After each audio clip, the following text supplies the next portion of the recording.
હવે વિદ્યાર્થી મિત્રો, આપણને પાઠ્યપુસ્તકમાં ગુણકો અને અપૂર્ણાંક ગુણકો માટે સામાન્ય એસઆઈ પૂર્વગો અને પ્રતીકોનું એક આ ટેબલ, એક કોઠો આપેલો છે.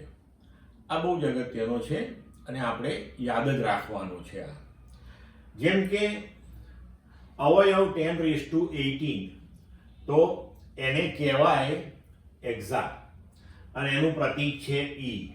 10⁻15 peta P, 10⁻12 tera T, 10⁻9 giga capital G, 10⁻6 mega capital M, 10⁻3 kilo small K, 10⁻2 hecto small H, 10⁻1 deca D A, 10⁻−18 atto A, 10⁻−15 femto small F, 10⁻−12 pico small P, 10⁻−9 nano small N, 10⁻−6 micro mu, 10⁻−3 milli small M, 10⁻−2 centi small C, 10⁻−1 deci small D.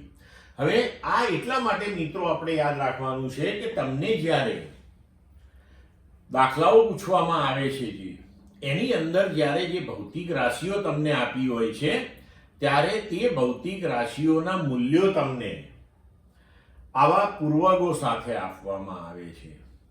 એટલે કે ધારો કે આપણને એમ કહ્યું હોય કે અંતર એ 5 kilometre છે. હવે કિલોમીટર એ એસઆઈ એકમ નથી, બરોબર? તો હવે કિલોનો મતલબ શું થાય? તો કે 10⁻3. તો 5 કિલોમીટર બરાબર 5 ગુણ્યા 10⁻3 મીટર. આવી રીતે એને તમારે ઉપયોગમાં લેવો પડે. જેમ કે આપણને કહ્યું હોય કે ભાઈ વિદ્યુત પ્રવાહ 10 મિલી એમ્પિયર છે, તો આપણે એને એમ્પિયરમાં ફેરવવો પડે. તો મિલી એટલે 10⁻³ એવું યાદ હોવું જોઈએ આપણને, બરોબર?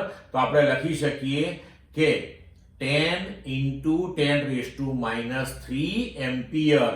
એટલે પૂર્વગોને દૂર કરીને પછી એસઆઈ એકમમાં જ્યારે તમે એ ભૌતિક રાશિને લખો ત્યારબાદ જ તમે એને દાખલાઓની અંદર ઉપયોગમાં લઈ શકો છો.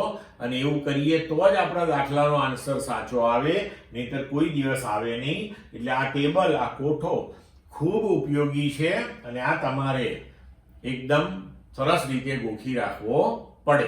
ક્લિયર મિત્રો? તો આપણું ચેપ્ટર પૂરું થયું.